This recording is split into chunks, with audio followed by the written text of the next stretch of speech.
Yeah.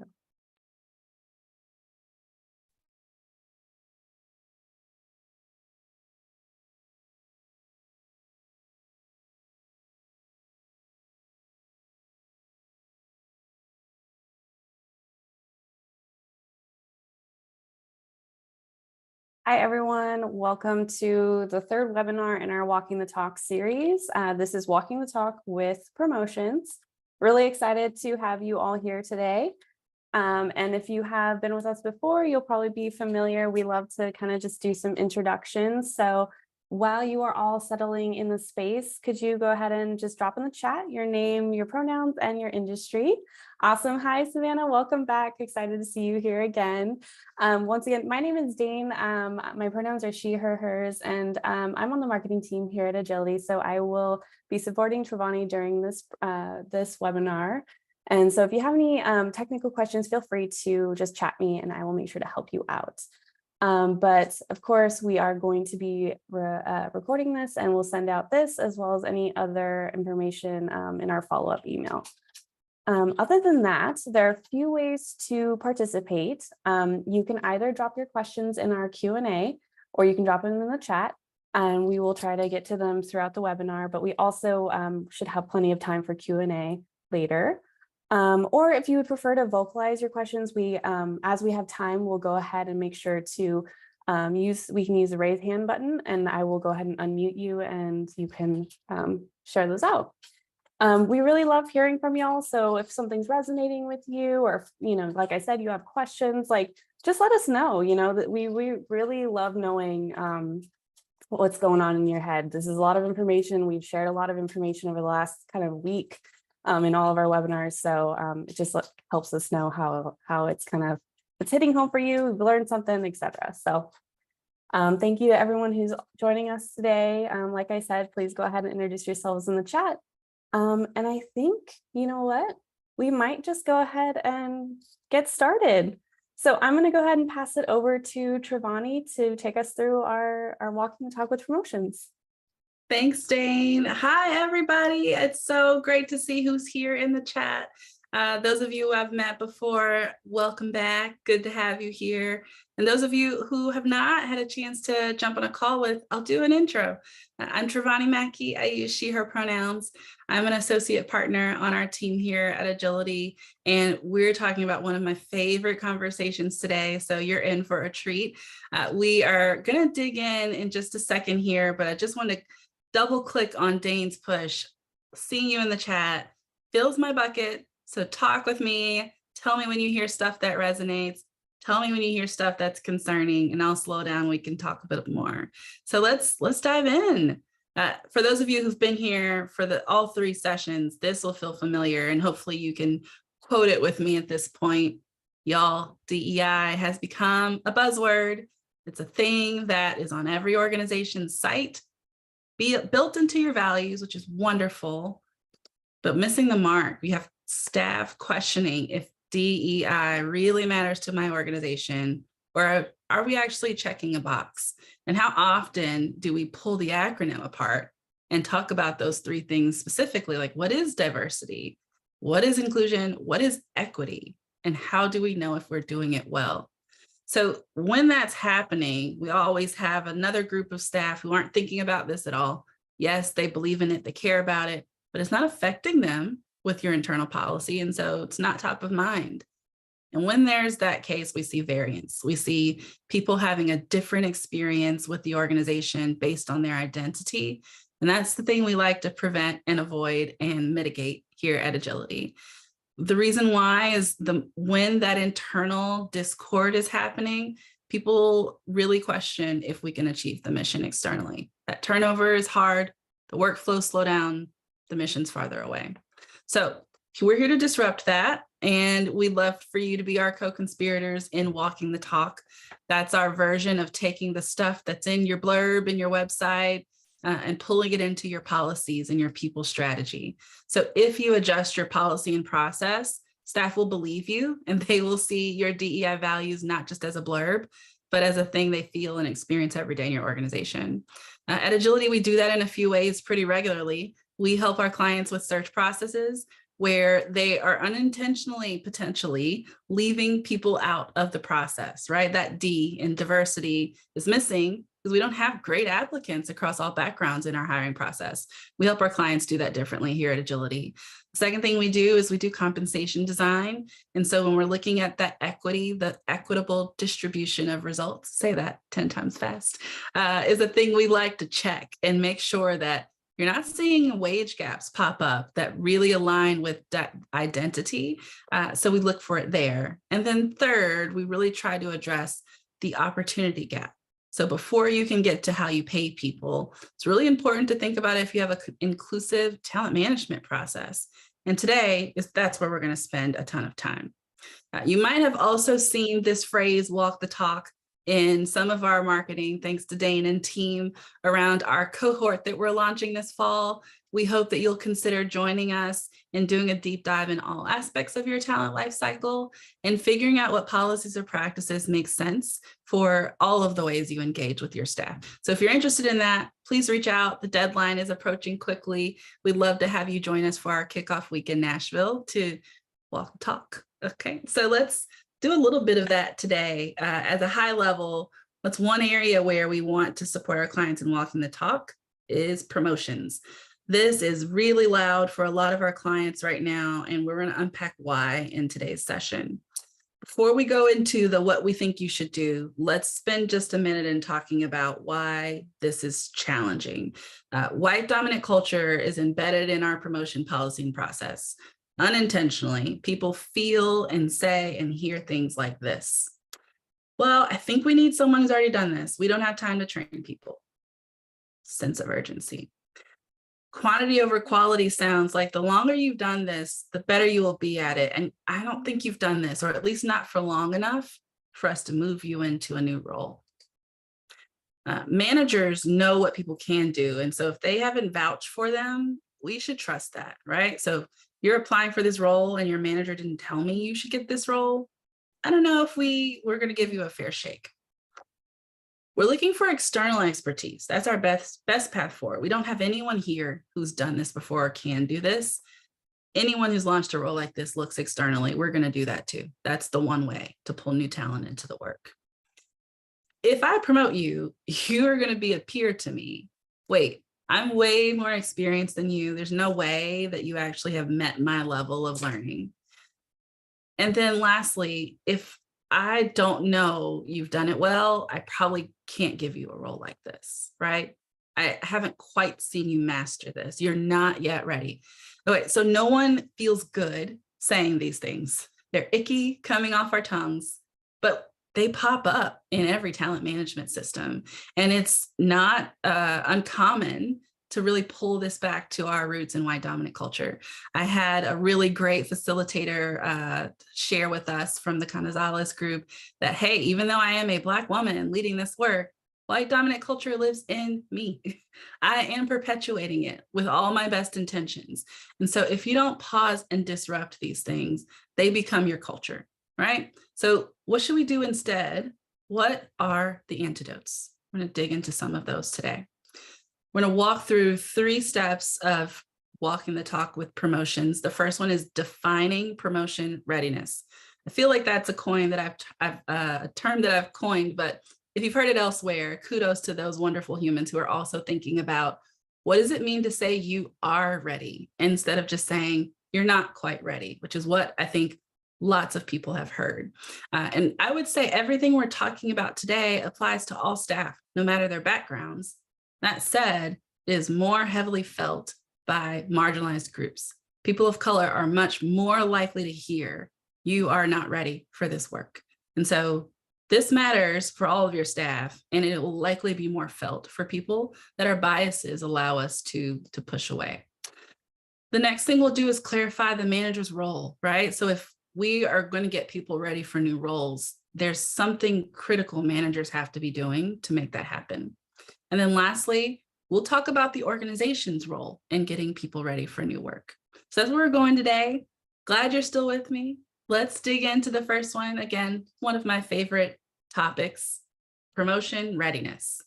We don't advise current performance to be the only driver in saying hey, you're promotion ready.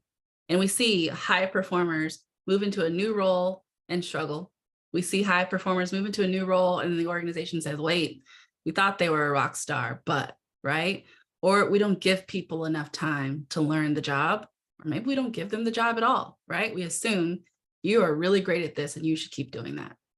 So what we're looking at here are a few different criteria. You need to be a high performer. That is important. It's really tough to promote people who don't have demonstrated success in your organization and not create a sense of inequity across the rest of the organization.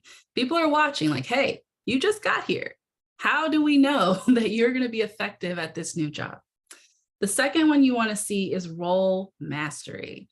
That's different from hitting your metrics, right? Sometimes you hit your metrics because you have a lot of collaboration and support. Sometimes you hit your metrics because those metrics weren't hard enough, weren't rigorous enough. We see inconsistent rigor of goals across organizations all the time. But the goal is that you're hitting your metrics because you're fully knowledgeable and skilled. You know the things you need to know to do the job well, and you have the skills to get the job done well. It doesn't mean you don't make mistakes. Doesn't mean you're not learning and growing and stretching, but it does mean you're not leaning on others to drive the work. You're leveraging others, and those things feel very different. Once you've had some record of high performance, demonstrate that I have all the knowledge and skill that I need for this job. In order to be promotion ready, you need to demonstrate competency for the next role. And this is the place where I think lots of organizations haven't had a chance to put enough time and effort into this. What does it look like to determine if someone's ready for a job they've never had before without giving them the job? We don't want to make them do the job before we give it to them. That feels like I've stolen labor, right? Like I am asking you to take on this work that the organization probably needs, but I'm not going to pay you yet because you're not quite ready. That doesn't feel good. And this is intended to be a moment of celebration and recognition of people's skills. And there's a fine line of taking advantage of people that we want to pay attention to. So there's some things you can do to determine when someone is demonstrating advanced competency without asking them to take on a role that they're not getting paid for. So that's our definition of promotion readiness. It's all three of those things. You're performing in your current role, you have the knowledge and skill for your role, and you've shown some evidence of something else that you could do that's above and beyond that role. Dane, I see you're with me and nodding. Feels good to feel that affirmation in your face, but come off mute. What's coming up for you here? I think all of this is just really resonating with me. I'm sure it's probably resonating with some people here. If it is, please share out in the chat. We'd love to hear from you. I love this idea of understanding, the competency, the mastery, the performance. These things are actually tangible things that we can track and we can help grow, our employees, our colleagues, and help them be ready for the next step. And it's so important. It's something that I think is really lacking in a lot of organizations. And, it's not because we don't want to, or they don't want to, it's just, they don't have the tools. So yes, I'm like on board. I love this. Yes, I love that. Don't have the tools, right? And I think that's something I double click on with staff. If this is something you're trying to do a better job of, is name that the intent has always been there, right? We always want to see people grow. But if the tools were missing for managers or for the organization, it's probably not happening, especially for people from marginalized groups. So let's keep going. What does it mean to demonstrate readiness? I want to pull in a resource here. The zone of proximal development is a theory that I studied deeply when I was an educator. And this means, what does it look like to get out of your comfort zone and not hit unproductive struggle? And that's sometimes we see both ends of the spectrum. We have people who never get to leave their comfort zone. They're great at their jobs. We don't really let them do anything else. Then we have the other end of you're too far out of your comfort zone and you actually haven't had a chance to learn and stretch productively. You shut down, and more importantly, you're not going to feel successful. So this tool really helps you start to think about what promotion readiness would look like in the moment. I like to use a 70% readiness target. That means 70% of the skills needed for the next job, I've seen some evidence of, right? I don't need you to demonstrate mastery of that whole next job before I let you try it. But if I don't give you at least 70% of that or see 70% of that, you're probably going to struggle. And so when I think about what this visual means here, this space in the middle, task that the learner can do without assistance, that's your current job. You should be independently doing that job, high flying, using conversations with others as thought partnership. Say, hey, I'm thinking about this. Help me pressure test that. Instead of, hey, what do you think I should do next? I'm not sure. Haven't thought about this yet. That's not usually what role mastery sounds like. There are then some tasks that the learner can do with assistance. And that's that 30% that's left, right? Where you haven't done this job yet. And so there's several pieces of the work you've probably never had a chance to think about. As long as that number is less than half, people can still be set up for success. And then you have this area where these are tasks you can't do, not even with assistance. And if that's the bulk of that next job description, we would not say this person is promotion ready. You're going to set them up to fail. And we don't want that. Okay. So want to pull away a little bit to think about what does it look like to move along this continuum. And in our session yesterday, we talked about recognition and how important it is to pause and let people know when they're shining. And usually they don't feel the shine from the organization until they get a promotion. We want to pull away from that. So it looks like acknowledging step one. Hey, you're high performing. You've mastered your role and you're hitting your targets. Call them a high performer. We would consider you high performing based on what we've seen so far. We're really proud of you. You might incentivize that with rewards, awards, merit pay, bonuses, shout outs, however you can do that. Make sure people know you have certainly met the bar in the organization. So many times I hear staff of our clients say, well, I really don't know if I've met the bar. I haven't gotten a promotion yet. And that's the thing we hope this session would actually disrupt. The second thing we want to hear is that we've got some advanced competency. So that's usually two different conversations. You're a high performer, you're doing your job wonderfully. Sounds very different from you're promotion ready. There are a set of skills or a set of knowledge that you have demonstrated that's going to serve you well in the next job. You don't even really need for this job.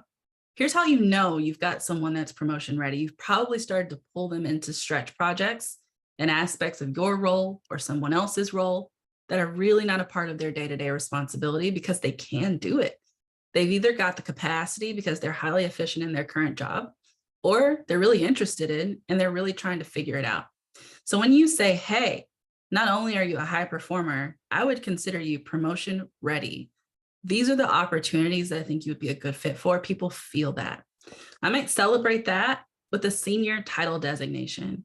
We have so many clients who really can't explain why someone has a senior on the front of their title.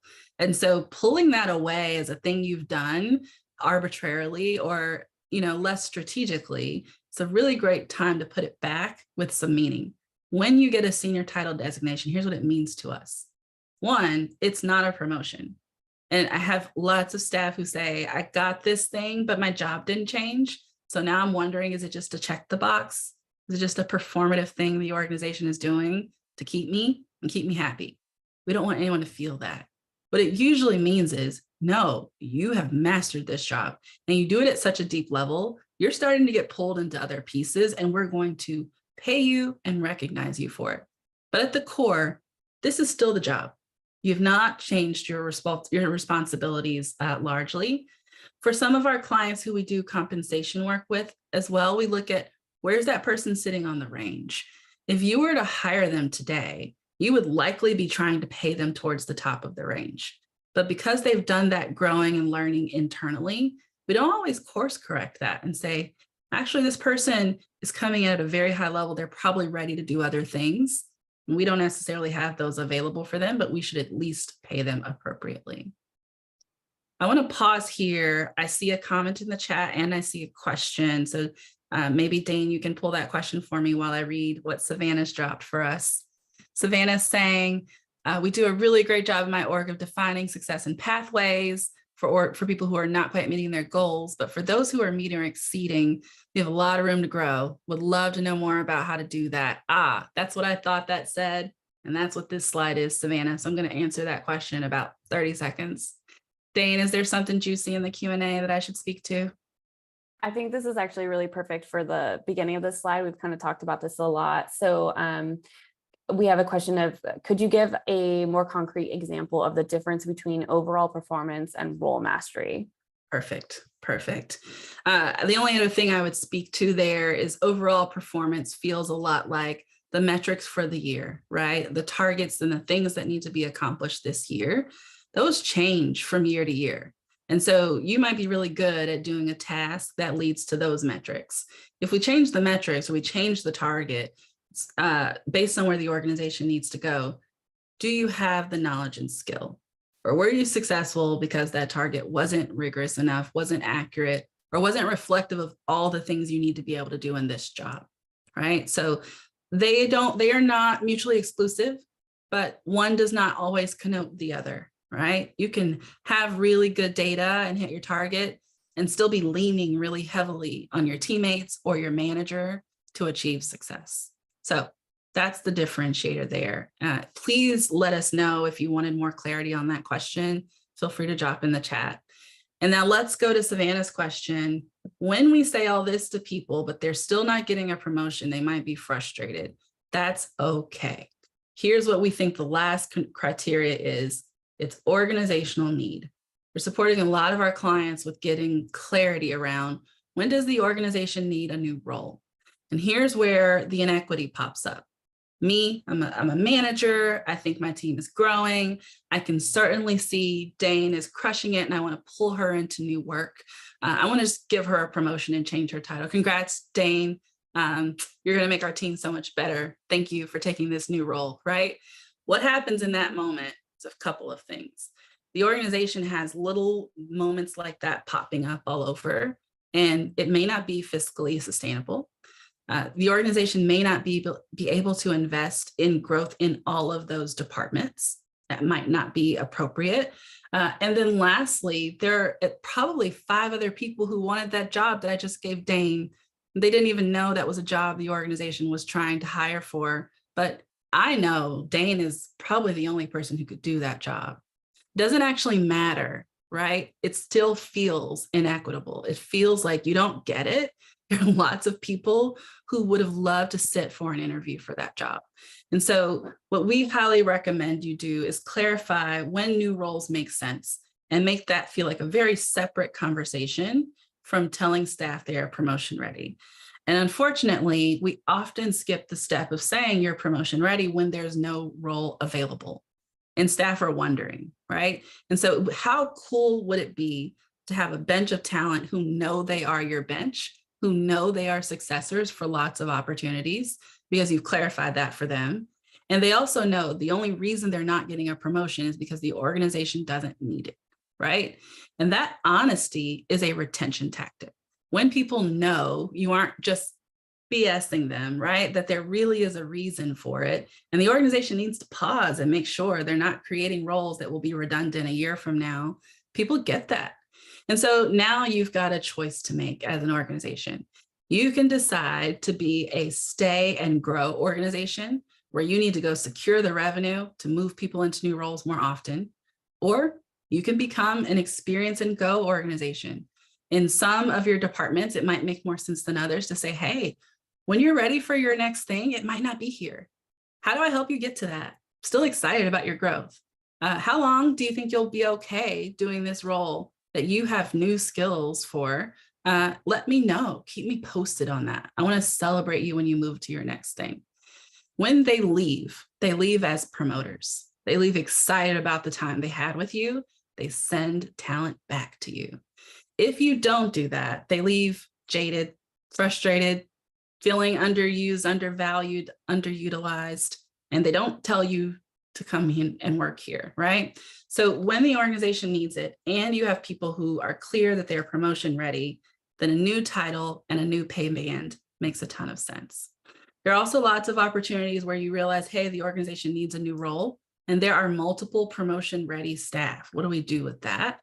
You have the conversation with them that if we could hire 2 people, you would get that job. You demonstrated readiness for the job. We only need 1. The other person is more ready or a better fit. but it's not because you have these skill gaps. And I can't tell you how many times I've had conversations with internal talent who just want to understand that they were qualified and don't quite need to know that we're going to create roles for them. Unfortunately, when we create roles for people, we start to see some trends across race and gender. We are more likely to create roles for more white, more male staff than we are for people of color and for women. So this is the reason why we pause and clarify. One, are you promotion ready? Great. Let me tell you that. Let me celebrate you. Let me figure out what policy we have in place to acknowledge you. And two, if we need a new role, we need to pause and tell everyone that we need a new role and then pull people up equitably. All right. Y'all might be really mad at me over there. I can't see your faces, but hopefully you're feeling like, yeah, that's helpful. We've been thinking about that.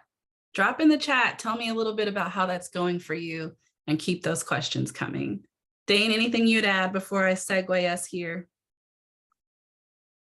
I think that last bit that you shared around who would be getting the promotions or who usually has a position created for them, I think is really resonating for me in my time in like the nonprofit space. I definitely saw that happening a lot to BIPOC staff who were absolutely qualified, incredibly talented people who ended up leaving the organization and taking that talent with them to a higher position. And so it's really resonating with me. And so I think right now I'm sitting with that. So yeah. Thank you for sharing. It looks like Dominique is saying some similar sentiment in the chat. Thanks for sharing, Dominique. Beautiful. So if we know what promotion readiness looks like to us, how do we get people ready for it? What's the manager's role? What's the org's role? Let's go into that. Now, the first thing we want to clarify is that the manager is a coach. This is for some people a little bit shocking to understand that the expectations for managers in the last 20 to 30 years have changed dramatically. The manager's role is not about assigning responsibilities, delegating, following up. That is not the only important criteria for a good manager. The manager also needs to be a coach. And I'll talk a little bit about what that coaching skill requirement looks like. What we're hearing from staff of our clients pretty regularly is that there's a ton of inconsistency around which managers are good coaches.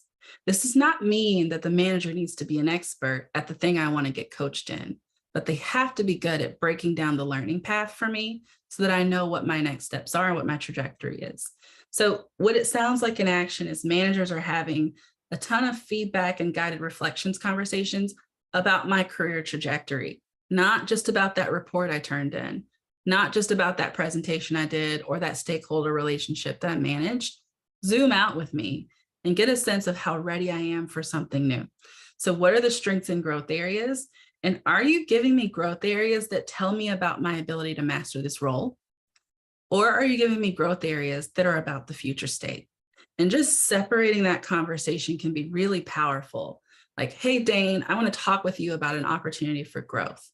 If Dane is like most humans, she's immediately freezing and going, what did I do wrong? Right? That's what we hear. You're not crazy. Me too. But then I'm saying, Dane, this growth area is about you mastering your job. I don't think you've mastered it yet, right? I think there's a couple of skills that you need in this job that I want to help you get better at. Dane now knows where the stakes are, right? That's very different from telling a promotion ready or a high performer, here's a growth area for you that I think you're going to hit in your next job, right? I want you to start tackling that now. It's an area where I haven't seen evidence yet. Maybe you have it, but I want to see more about how you approach this thing. And so this is where the growth area is coming from. That is not saying you're an underperformer and you need to get better. And I think if I go back to that white dominant culture slide at the beginning, that's where perfectionism shows up loudly, where we're saying, well, you haven't quite done this yet. That's okay. If they haven't done it, it's because they've been in your organization, not getting access to doing it. So it's really important to think about how you're framing your feedback around strengths and growth areas. The next thing the manager needs to do is co-create coaching plans. And I think we use the language co-create here really intentionally. It's not the manager's job to tell the staff member how to grow. We highly encourage staff members to drive their own development and not rely on the manager to get that conversation started. But you should be thinking as a people manager about what opportunities your staff should engage in. They bring you a PD opportunity that sounds really fun. You should be looking at those strengths and weaknesses and saying, hey, I think that would be great for you to do that, but this is really where I would focus your learning. We hear staff say often, I don't really know how to use my PD dollars. I don't know what I should be focused on. I'm not really getting that clarity from my manager. So you don't have to know every program in the market for people to try, but you should be able to guide them towards more useful PD opportunities. The next thing we want managers do is to think about specific recommendations, right? So here's a few options of what it could look like, and think about how you might sequence that. We talk about some buckets of PD guidance, thinking about where your staff member needs more education.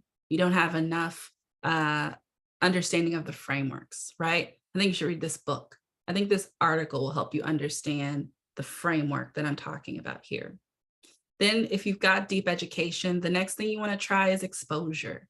You need to see this in action. What does it look like? Who should you shadow? Who should you watch, right? Why should you spend some time watching other people do it? What are you going to learn from that? And then lastly, then they need experience. Education, exposure, experience. We throw people into experience real fast, right? And sometimes that's okay. Sometimes they're ready for it. It was in their zone of proximal development. Other times it's overwhelming. It feels unfair, feels like you're taking advantage of them. And so you want to be careful about what experience is appropriate for people to stretch and learn. So ideally, you'd have all of your senior leaders thinking about that really nice to have project that would be great for somebody who wants to level up. It would be good for the organization.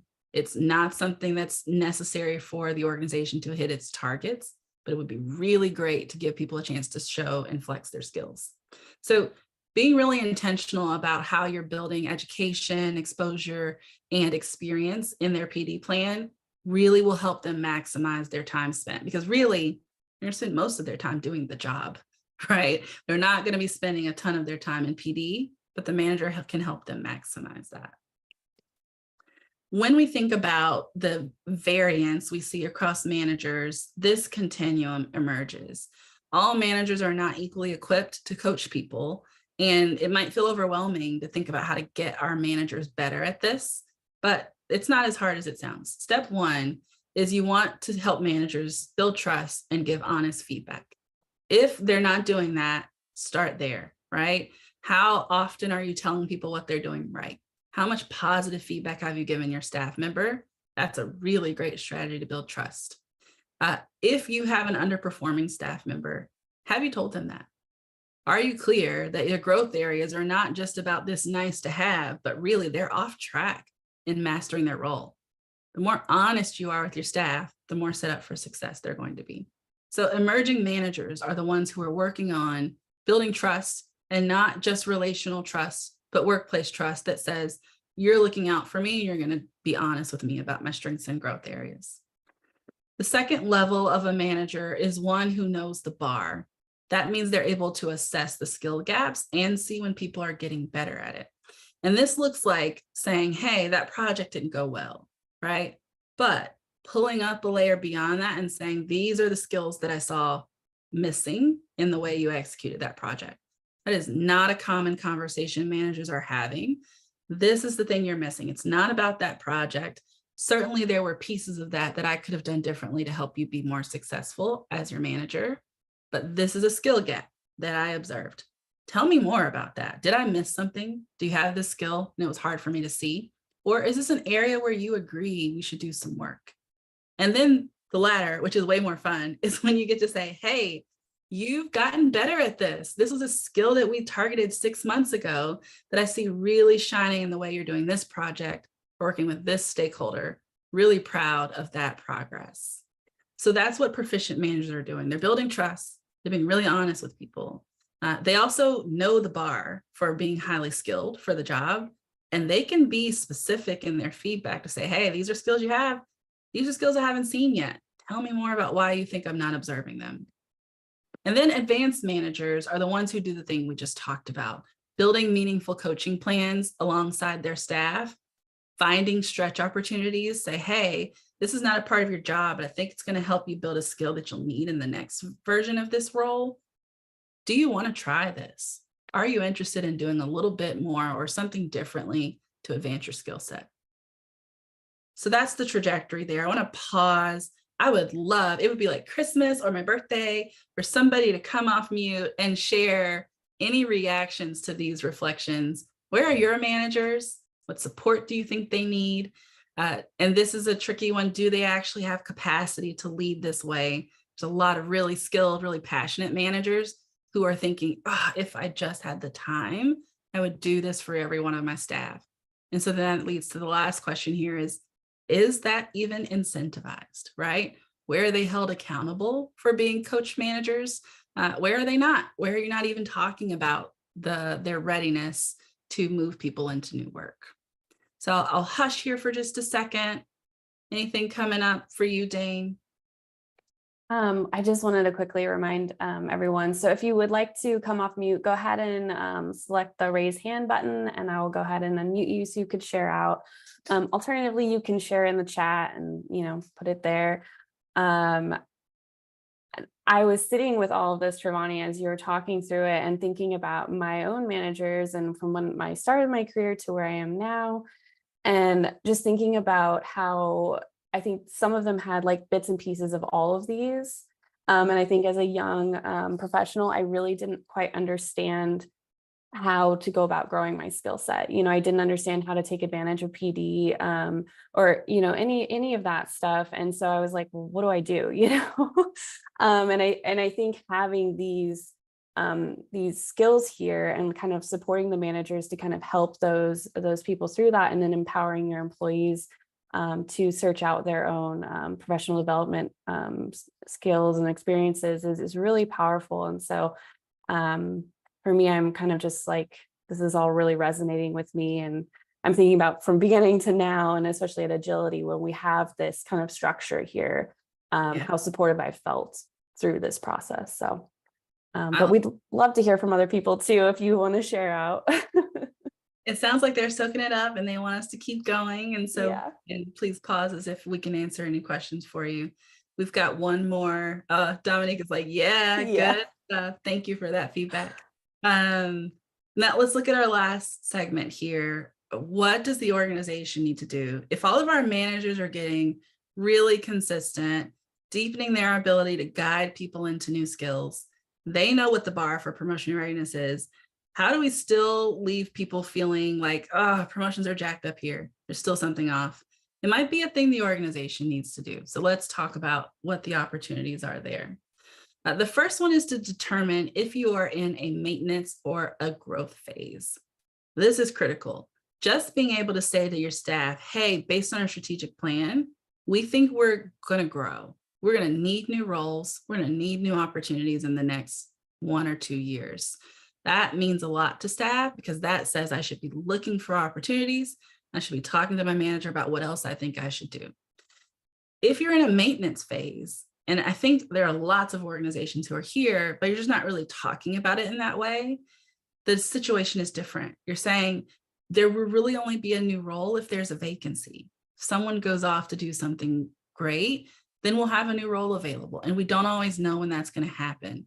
So promotion readiness is even more important. We should be always thinking about succession planning. I should always be talking to my management team about who could do your role next if you decide to move on, right? Where are those conversations where we're preparing our bench?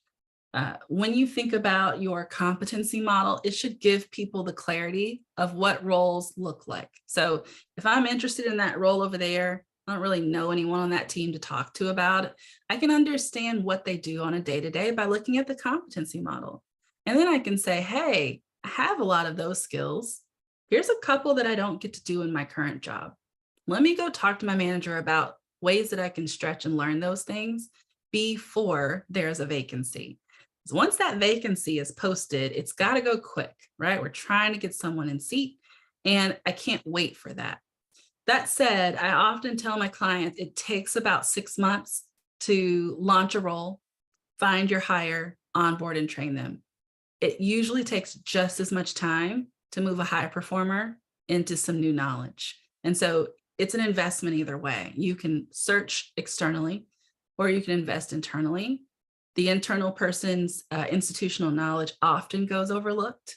It's an opportunity to say, hey, we want you to grow here. I love that comment in the chat, Dominique.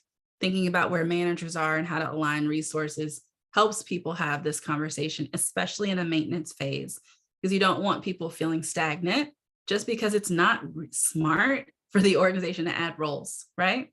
When you're growing and you're in a phase where you're expecting to find new opportunities, people should expect to see new roles created more often.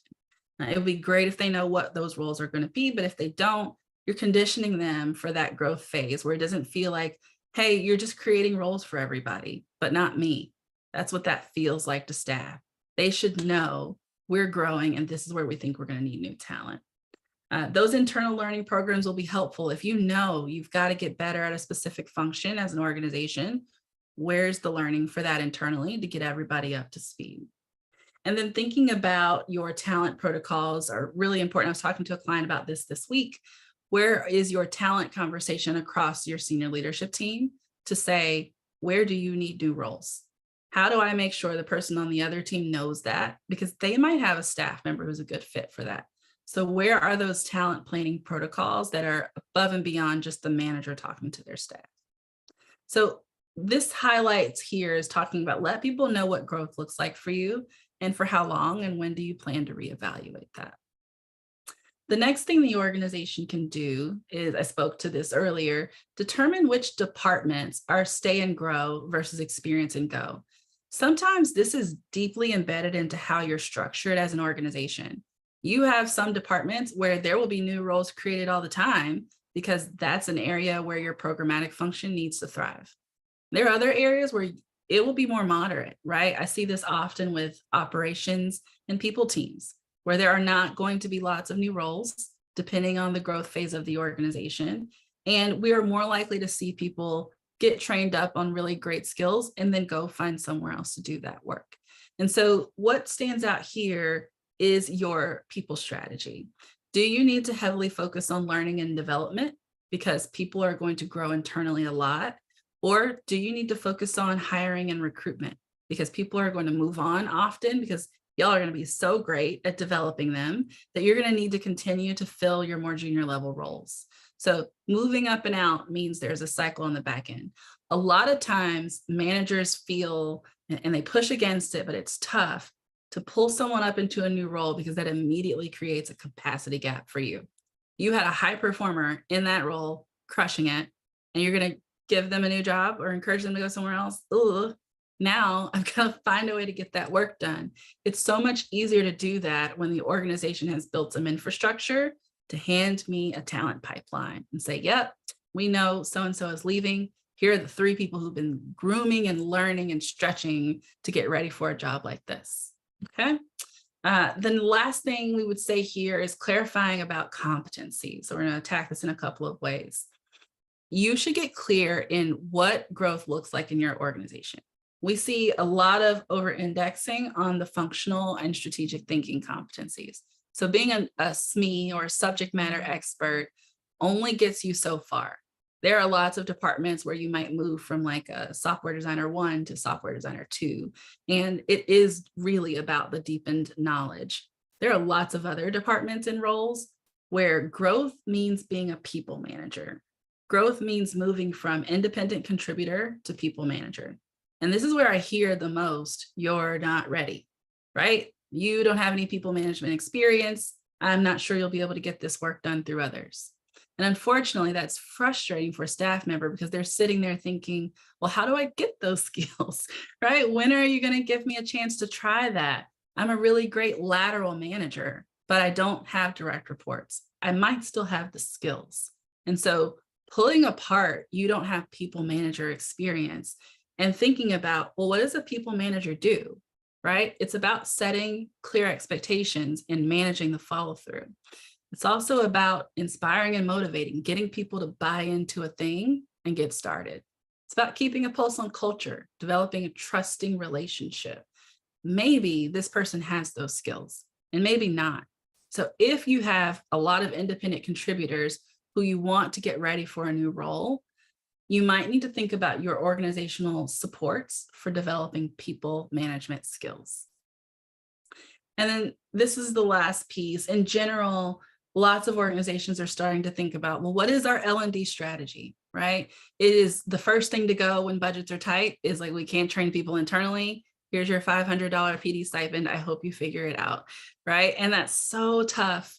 But this is the core of addressing the opportunity gap, is to have an L&D strategy.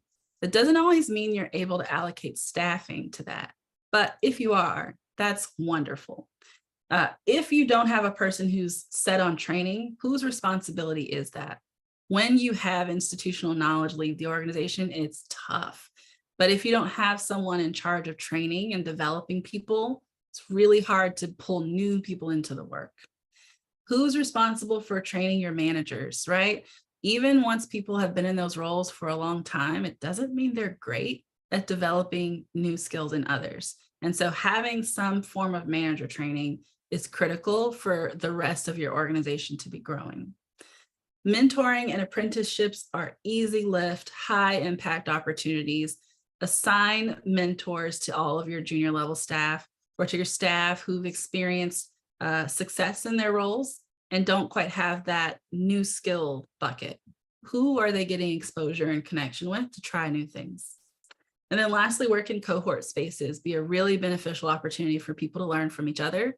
Where's that cross-functional? Tell me about what you do every day. Can I understand a project that you've run recently? Pull me into your work. It can be a really powerful component of your L&D system. And then when we think about budget and policy, PD funding comes up often. We have lots of organizations who have this as a baseline part of their compensation system, but there's no tracking of utilization. It's really important to pay attention to who's using their funding and how often, who's getting extra funding. Maybe we're making some exceptions. Whose managers aren't keeping track of PD funding. And so staff aren't getting access to those opportunities. So having PD funding is great. Making sure there's a budget for it is wonderful. But if they're not utilized, this doesn't mean much, right? And so you want to make sure everyone's actually getting access to their PD funds.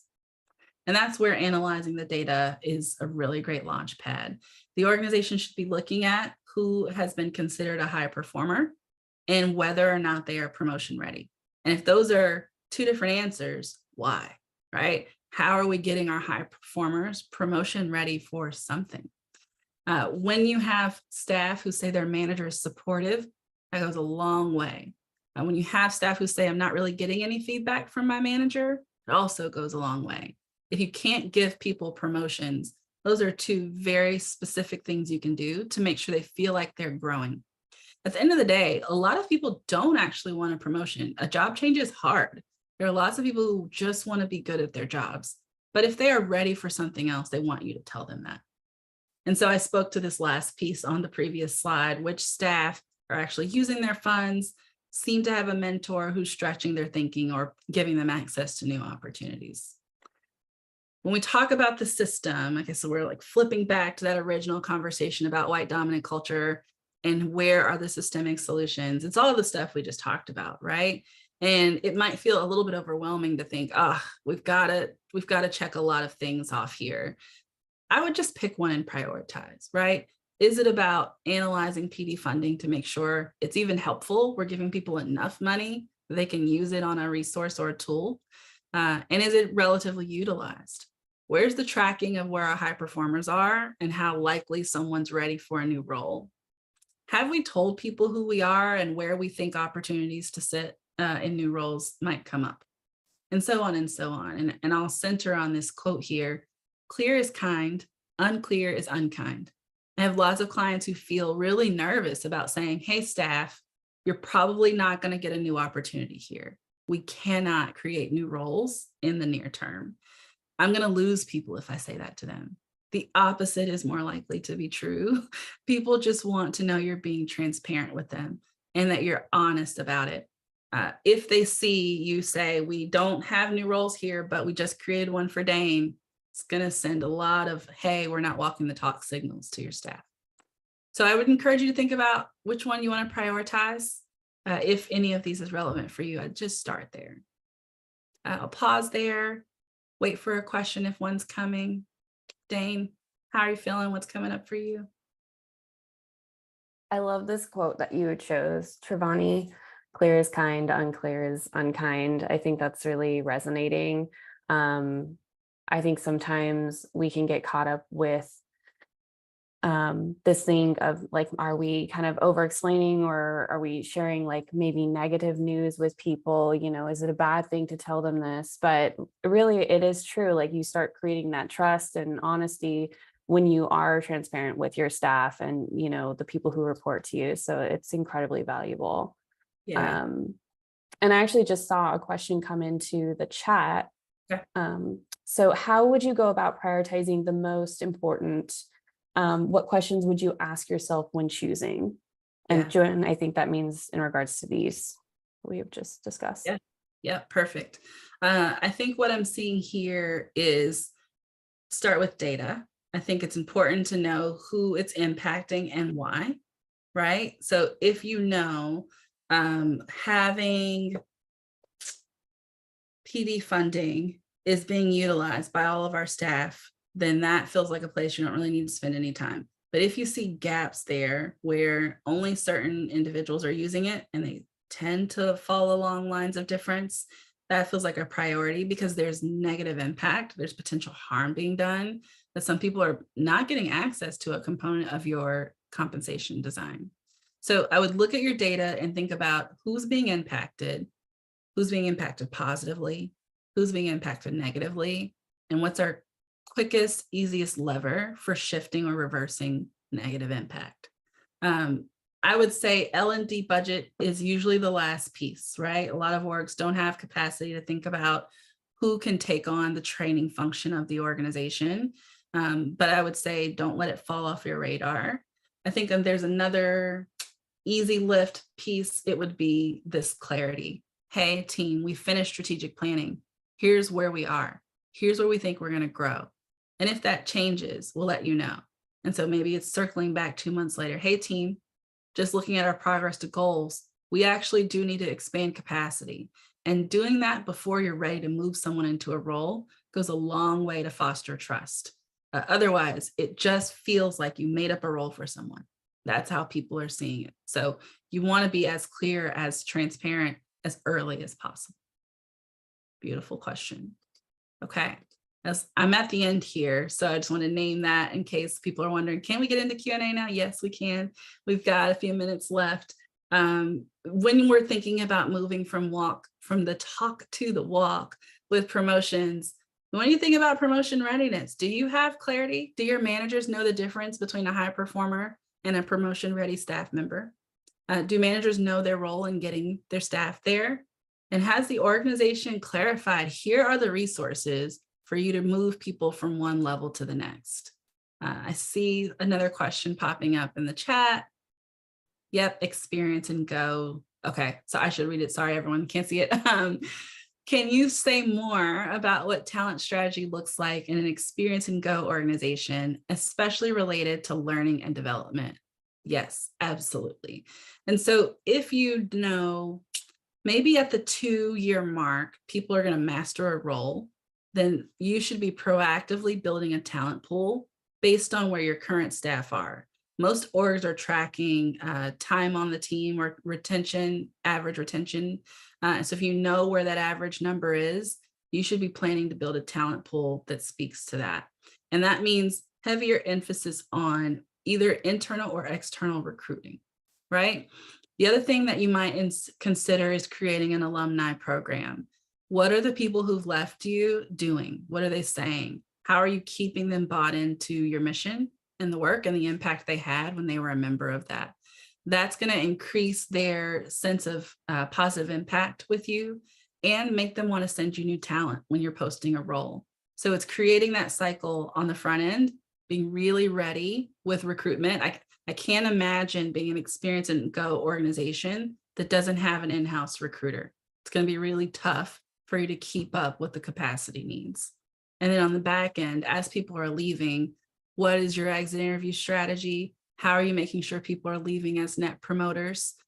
Where are you helping people find new opportunities when they're ready to go? Because that allows you to pull other people into a new role. So that's my reaction there, but feel free to add or elaborate there if I created more questions for you.